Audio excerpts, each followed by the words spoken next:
제가 부교육자 시절에 섬기던 교회에서 떠난 지 한 10년 후에 설교를 해달라는 부탁을 받고 방문해 보게 되었습니다. 설교를 은혜 가운데 마친 후에 로비에서 성도들과 반갑게 인사를 하면서 나보게 되었습니다. 그때 예배당 모퉁이에 한 여집사님이 저를 기다리고 있었습니다. 저를 보더니 너무 반가워하면서 눈물을 흘리는 것입니다. 가만히 바라보니 기억이 나기 시작합니다. 바로 교회 밑에 단칸방에 살던 여 집사님이셨습니다. 그 집사님의 남편은 운동 코치였고 교회도 잘 나오지 않았습니다. 그리고 생활비도 제대로 갖다 주지 않았습니다. 가정도 잘 돌보지 않았습니다. 그래서 언제나 어둡고 우울한 가운데 아들을 키우는 젊은 집사님이셨습니다. 어느 월요일 저녁 사택에서 쉬고 있는데 불이야라는 소리가 들려왔습니다. 창문을 열고 내다보니 제가 맡고 있는 교구였습니다. 저는 옷을 주워 입고 얼른 현장으로 달려가 보니 예상한 대로 그 집사님 단칸방에서 불이 나고 있었습니다. 골목이 비좁고 구불구불해서 소방차가 들어오기도 힘든 곳이었습니다. 동네 사람들이 함께 뒤엉켜서 불을 끄고 있었습니다. 저도 그것에 동참해서 물을 끼얹고 짐을 꺼내오고 정신없이 불을 끄느라고 어떻게 시간을 보내는지 모를 정도로 불을 끄는데 함께 동참했던 적이 있습니다. 뒤늦게 소방차가 와서 불이 진압되어서 더 이상 불이 번지지 않고 꺼지게 됩니다. 그 후에 집사님 가정을 위해서 교회가 함께 돌보고 성도들과 함께 가서 기도해주고 격려해주고 그 집사님이 잘 일어날 수 있도록 사랑을 베풀고 도와주었던 기억이 납니다. 세월이 흘렀어도 집사님께서는 그때의 은혜를 잊지 못하고 저를 만나고 얼마나 반가워하던지, 사실은 제가 한 것이 아니라 하나님께서 하신 것이고 교회가 한 것이었습니다. 하나님께서 그리고 교회가 그 집사님의 삶이 다시 일어날 수 있도록 사랑으로 도와주었던 것입니다. 사랑하는 성도 여러분, 세상에서 가장 소중한 것이 여러분은 무엇이라고 생각합니까? 여러분의 생각과 가치에 따라서 대답이 달라질 것입니다. 그런데 세상에서 가장 중요한 것, 그것은 바로 교회라고 말해도 전혀 손색이 없습니다. 세상에서 가장 소중한 것 바로 교회라는 것입니다. 교회 속에는 생명을 살리는 놀라운 생명력이 있습니다. 교회는 우리가 생각하는 것 이상으로 소중한 가치를 가지고 있습니다. 교회만이 우리에게 줄 수 있는 귀한 영향력이 있다는 것입니다.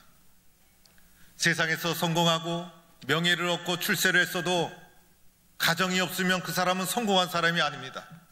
가정은 우리의 삶의 바탕이요 기본이 되는 것입니다. 가정이 해체되고 가정이 무너졌는데 세상에서 성공하고 많은 부를 획득했다고 해서 그 사람을 성공한 사람이라 하지 않습니다. 도리어 가정이 무너지면 아무리 출세를 했어도 그 사람은 불행한 사람이 되고 마는 것입니다. 가정은 우리의 모든 것을 받쳐주는 바탕이 되는 것입니다. 그런데 가정과 같으면서도 가정보다 더 소중한 것이 바로 교회입니다. 가정은 이 세상의 삶만을 주장하고 있지만은 교회는 이 세상과 저 세상까지도 주관하고 있는 소중한 기관입니다. 교회는 가정보다 영원한 것이고 교회는 가정보다 더 본질적인 것입니다. 심지어는 그 가정도 교회 때문에 살아나게 되는 것입니다. 우리가 살아갈 수 있도록 우리의 삶을 만들어주고 우리의 삶에 지속적인 영향력을 끼치는 것, 바로 교회라는 것입니다. 교회가 내 삶을 지켜주는 것입니다. 우리는 오랫동안 사람이 세상을 변화시킬 수 있다고 생각했습니다. 그러면서 사람 속에 있는 타락된 본성이 있는 죄성을 우리는 간과했습니다. 그런데 사람의 의지, 사람의 지식, 사람의 능력으로 세상이 바꿔지는 것이 아닙니다. 그 전에 먼저 교회를 통해서, 복음을 통해서 하나님의 말씀으로 사람이 변화되고 세상이 변화되어야 하는 것이고, 교회만이 세상과 사람을 변화시키는 희망이요 유일한 공동체라는 것입니다. 오늘 우리는 룻기서를 보면서 밑바닥에 떨어진 룻 가정의 모습을 보게 됩니다. 인생의 밑바닥에 떨어진 나오미와 룻의 가정이 어떻게 회복의 가정을 밟아가고 있는가를 보게 됩니다. 오늘 이 말씀 가만히 살펴보면 룻의 가정은 하나님 때문에 은혜 받고 회복되게 됩니다.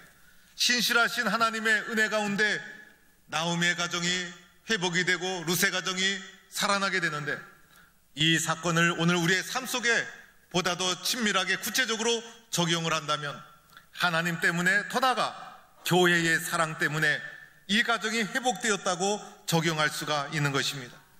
왜냐하면 하나님의 사랑은 교회를 통해 흘러가고 있기 때문에, 하나님의 은혜는 교회를 통해 여러분에게 전달되기 때문에 하나님이, 교회가 사람의 삶을 변화시키고 그리고 사람의 삶을 회복시켜 가고 있는 것입니다.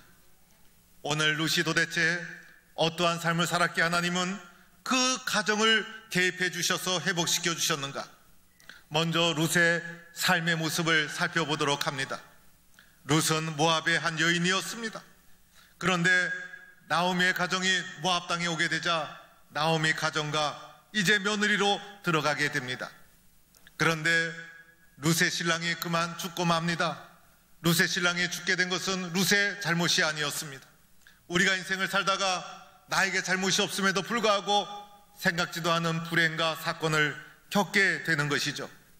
그런데 사건과 불행을 겪은 것보다 더 중요한 것은 이런 불행한 사건의 상황에서 어떻게 이겨 나가느냐가 중요한 것입니다.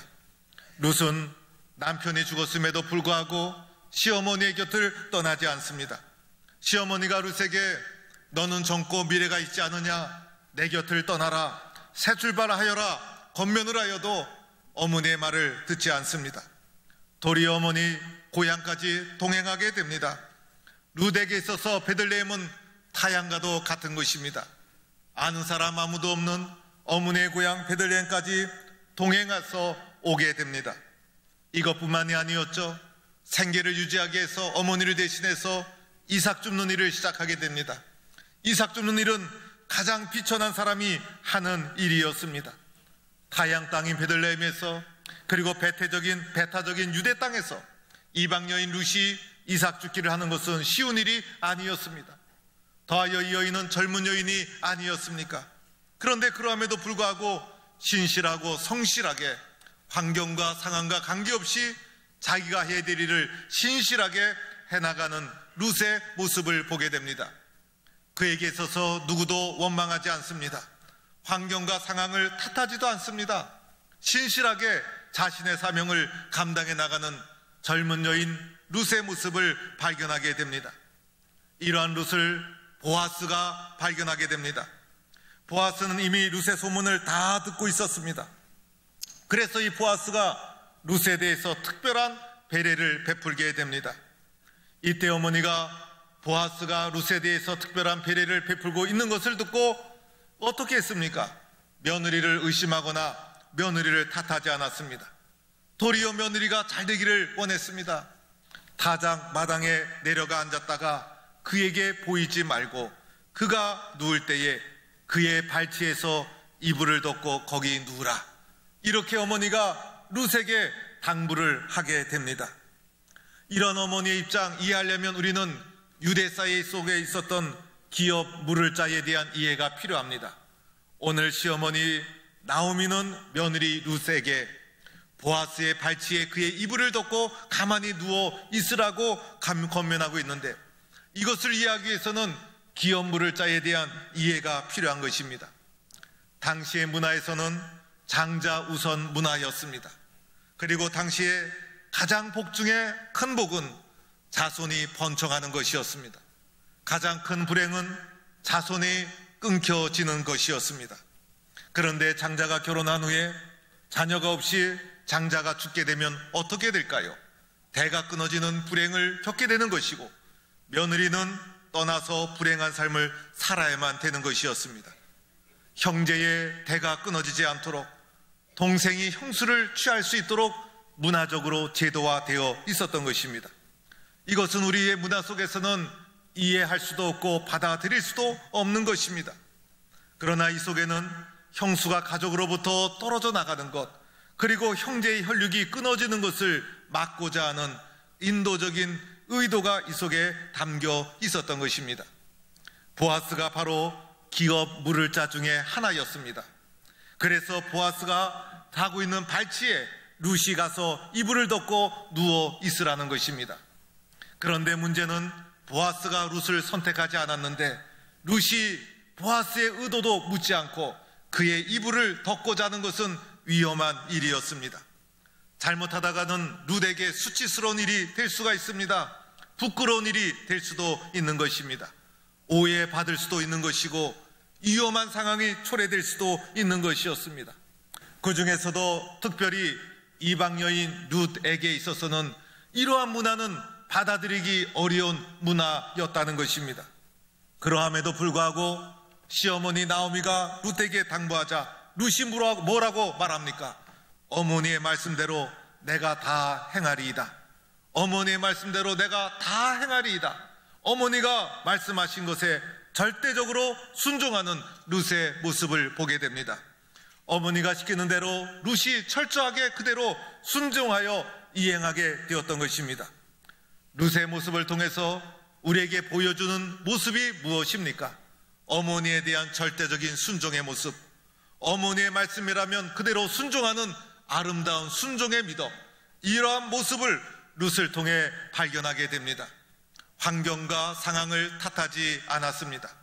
내가 원하는 것만 한다면 그것은 순종이 아닙니다. 할 수 있는 것을 한다면 그것도 순종이 아닙니다. 할 수 없음에도 불구하고, 나와 다름에도 불구하고, 내가 이해가 되지 않음에도 불구하고 나를 쳐 순종했다는 것입니다. 이것은 보통의 마음이 아닌 것입니다. 어머니의 뜻이라면 절대적으로 순종했던 룻의 모습, 순종이 얼마나 중요한가 룻을 통해 우리에게 보여주고 있는 것입니다. 오늘 우리는 순종의 미덕을 찾아보기 어려운 시대에 살아가고 있습니다. 이 순종의 아름다운 모습, 순종의 겸손한 모습, 절대적으로 순종하는 모습, 내가 먼저 나를 쳐 순종하는 아름다운 모습, 이 모습을 룻을 통해 우리에게 보여주고 있다는 것입니다. 오늘 우리는 속으로 이렇게 다짐해야 됩니다. 나도 이렇게 순종의 삶을 살겠습니다. 이것이 룻을 통해 우리에게 보여주는 삶의 모습인 것입니다. 결국은 이 순종의 모습이 룻의 삶을 새롭게 회복시켜 주시는 계기가 되고 마는 것입니다. 또한 나오미의 모습을 보시기 바랍니다. 나오미는 룻에게 요즘 속칭 말하는 시어머니 노릇을 하지 않았어요. 룻을 부를 때마다 내 딸아, 내 딸아 이렇게 며느리를 부르게 됩니다. 룻을 내 딸로 여기고 내 딸이 잘 되기를 원하는 마음으로 쳐다본 것이에요. 내 딸이 겪는 아픔의 모습을 바라보듯이 며느리를 바라보았다는 것입니다. 나오미는 룻을 이삭을 주러 나갈 때도 안타까운 마음으로 바라보았어요. 그가 하는 일에 조금도 의심하지 않았어요. 신뢰하고 믿음을 가지고 룻이 잘 되기를 간절히 원하는, 내 딸이 잘 되기를 원하는 마음으로 며느리 룻을 바라보았다는 것입니다. 보아스가 룻에게 관심이 있는 것을 알고 어떻게 하였습니까? 룻의 앞길이 열리기를 원했던 것입니다. 그래서 룻에게 길을 가르쳐주고 도와주기 시작합니다. 룻에 대한 나오미의 마음을 한마디로 표현한다면 변함없는 사랑이었어요. 때와 장소와 시간에 관계없이 변함없는 사랑, 나오미가 룻을 향한 사랑, 세월이 가도 변함이 없었어요. 환경에 따라 변함이 없었어요. 끝까지 신뢰하고 변함없이 믿어주는 사랑의 마음, 이것이 나오미의 모습이었다는 것입니다. 오늘 나오미의 모습을 통해서 우리는 마음속으로 다짐해야 합니다. 나도 변함없는 사랑의 사람으로 살겠습니다. 나도 변함없는 사랑을 가슴에 품고 살아가겠습니다. 이것이 우리에게 보여주는 나오미의 모습이었다는 것입니다. 또한 보아스란 사람이 등장하죠. 보아스는 어떻게 살았습니까? 룻에게 있어서 보아스보다 더 가까운 기업 물을 자가 있었습니다. 보아스는 기업 물을 자의 순번이 아니었다는 것입니다. 자신보다 먼저 기업 물을 자가 있다는 것을 보아스는 인정을 했습니다. 룻의 자신을 향한 마음을 인격적으로 수용하고 룻을 탓하지 않았습니다. 그리고 룻을 선택할 기회를 먼저 기어 물을 자에게 묻게 됩니다. 무리하지 않았습니다. 그리고 서두르지 않았습니다. 무엇이든지 올바른 일이라도 절차가 잘못되면 큰 실수를 범할 수가 있는 것입니다. 율법에 어긋나면 범죄 행위가 될 수도 있는 것입니다. 사회적으로 지탄을 받을 수도 있는 것입니다. 재정적인 손실을 가져올 수도 있는 것이고, 보아스 자신도 불행해지는 것이고, 룻과 나오미도 부끄러워질 수도 있는 것이었습니다. 그런데 보아스는 어떻게 했습니까? 룻을 인격적으로 수용하고 기다리고 신뢰하고 존중하는 처신을 하게 됩니다. 보아스의 존중하는 마음, 예절있는 모습, 이것이 그들 모두를 품위 있고 가치 있게 만들어 주게 됩니다. 사랑하는 성도 여러분, 룻의 가정처럼 비참한 가정이 어디 있었을까? 룻처럼 비참한 인생의 밑바닥에 떨어진 사람이 어디 있었을까? 그런데 모든 사람은 이런 절망의 밑바닥에 떨어지면 나의 인생은 여기서 끝났구나라고 생각합니다. 그런데 그것이 아니었어요. 이 가정이 회복의 길을 밟아가기 시작합니다. 그것은 룻에게 있었던 절대적인 순종, 그리고 나오미에게 있었던 변함없는 사랑, 그리고 보아스에게 있었던 품위 있는 예절, 이것이 그들의 삶을 새롭게 회복시켜주는 소중한 통로가 되고 있다는 것입니다. 오늘 말씀을 보세요. 보아스가 룻에게 이렇게 말합니다. 내 딸아, 여호와께서 내게 복 주시기를 원하노라. 내가 가난하건 부하건 젊은 자를 따르지 아니하고 내가 베푼 인애가 처음보다 나중이 더하도다. 내가 베푼 인애가 처음보다 나중이 더하도다. 여러분, 처음에는 누구나 다 잘할 수 있어요. 처음에는 누구나 다 잘 달려나갈 수가 있어요. 그러나 중요한 것은 마지막이라는 사실입니다. 마지막을 어떻게 보내느냐, 마지막을 어떻게 마무리하는가, 이것이 보다 더 중요한 것입니다. 그런데 오늘 말씀 보니 처음보다 나중이 더하니라, 이것이 룻의 모습이었어요. 룻이 가지고 있었던 순종의 모습, 나오미가 가지고 있었던 사랑의 모습, 가면 갈수록 더 빛나는 것이었습니다. 가면 갈수록 더했다는 것입니다. 가면 갈수록 더 존귀해졌다는 것입니다. 이것이 룻의 가정의 모습이었고, 이것 때문에 룻의 가정이 회복의 길을 걸어가게 됩니다. 마침내 어떻게 되었습니까? 보아스가 룻을 아내로 맞이하죠. 그리고 기업 물을 자의 책임을 다 감당하게 됩니다. 그리고 보아스와 룻의 가정을 통해서 누가 태어납니까? 오벳이 태어나고 이새가 태어나고 드디어 다윗이 태어나고 그 혈통을 따라서 예수 그리스도 메시아가 태어나게 되었다는 것입니다. 놀라운 축복의 주인공이 됩니다. 이방 여인이었음에도 불구하고 남편이 일찍 죽어서 의지할 것 하나 없는 인생의 밑바닥에 떨어져 이삭을 줍는 여인이었음에도 불구하고 하나님은 이 여인을 소중하고 존귀하게 사용해 주셨습니다. 처음보다 나중이 더한 축복된 삶을 살았습니다. 이러한 삶을 살아가는 성도들이 될 수 있기를 축원합니다. 사랑하는 성도 여러분, 인생을 살다가 불행한 일을 우리는 겪게 됩니다. 힘겨운 삶을 살아가게 됩니다. 고난을 때로는 받게 됩니다.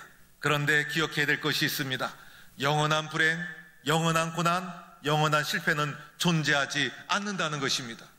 그리고 또한 불행 없는 삶, 고난 없는 삶, 실패 없는 삶은 이 세상에 아무도 없다는 것입니다.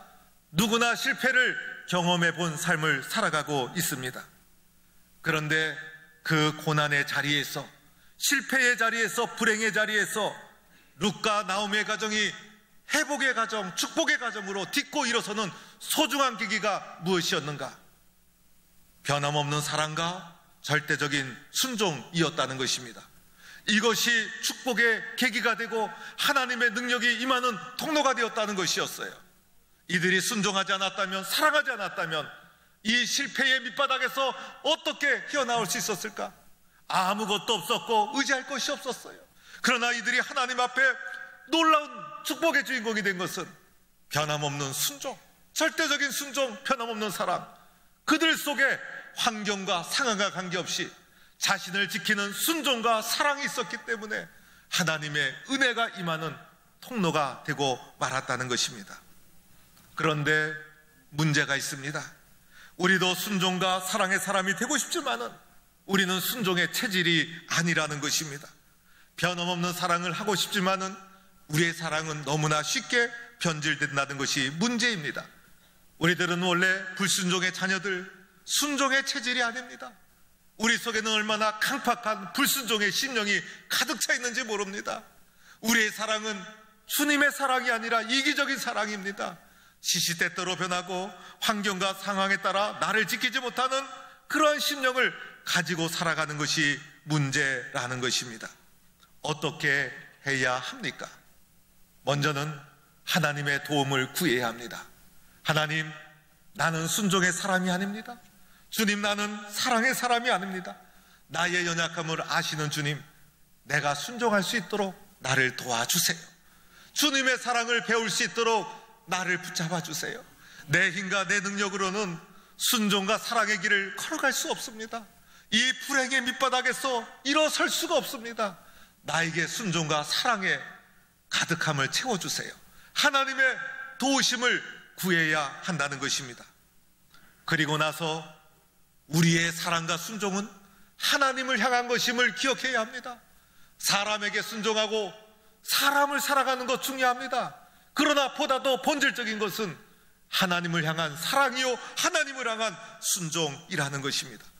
오늘도 하나님은 절대적이고 신실하신 사랑으로 언약을 지켜나가고 있는 것입니다.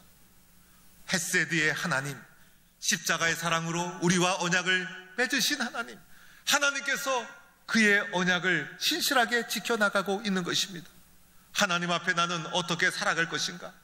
하나님 앞에 절대적인 순종과 변함없는 사랑으로 살아가겠습니다. 나의 순종과 나의 사랑은 하나님을 향한 것이라는 것을 기억해야 합니다.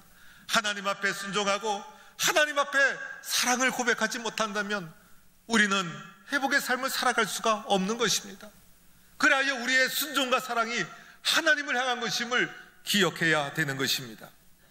그리고 마지막으로 하나님의 신실하신 사랑은, 나를 향한 하나님의 신실하신 사랑은 교회를 통해 우리에게 전달되고 있다는 것입니다.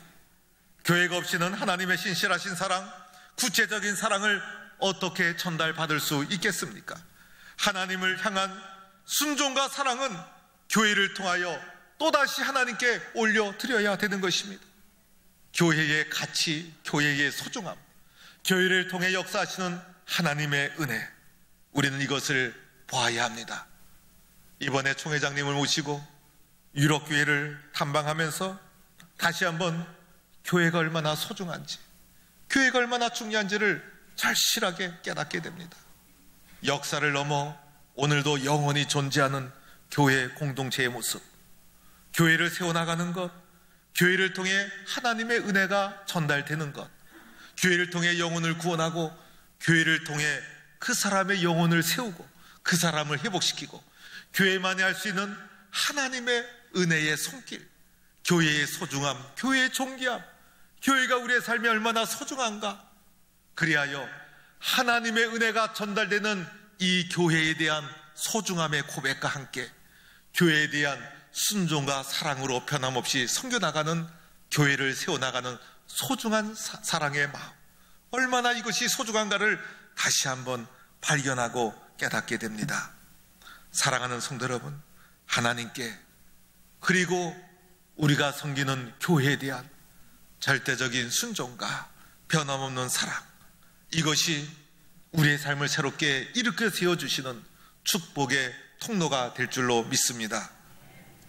신실하신 하나님, 오늘도 나와 맺은 언약을 신실하게 지켜나가시는 그 하나님 앞에 처음보다 나중이 더 잘 되는 축복된 삶을 누리게 되는 변함없는 순종과 사랑으로 주님 앞에 나가는 성도가 되기를 주의 이름으로 축원합니다.